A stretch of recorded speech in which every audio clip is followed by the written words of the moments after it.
వాళ్ళిద్దరూ ఉన్నత స్థాయి ఉద్యోగులు. కుక్క విషయంలో ఇద్దరి మధ్య గొడవ మొదలైంది. ఇది కాస్త పోలీస్ స్టేషన్లో కేసుల వరకు వెళ్ళింది.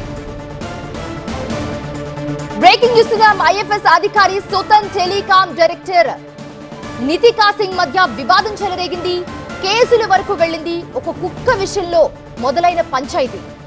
సుతాన్ పై బంజారాహిల్స్ పోలీసులకు నితికా ఫిర్యాదు చేసింది. తన ఇంటి ముందు సుతాన్ వీరంగం సృష్టించినట్లుగా నితికా ఫిర్యాదు చేసింది.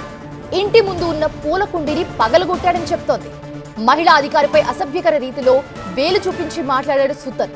అయితే అభ్యంతరకర రీతిలో సుతన్ చేష్టలున్నాయంటూ పోలీసులకు నితికా ఫిర్యాదు చేసింది. తన ఇంటి మీదకొచ్చి అసభ్యంగా సిగ్నల్స్ చేస్తున్నాడని కంప్లైంట్ చేసింది. తన ఇంటి ముందు న్యూసెన్స్ క్రియేట్ చేసి నానా హంగామా చేసినట్లు సుతన్ పై కంప్లైంట్ చేసింది. ఇక దీనికి సంబంధించి వీడియోలను ఆధారాలుగా ఫిర్యాదుకు జతపరిచింది నితికా.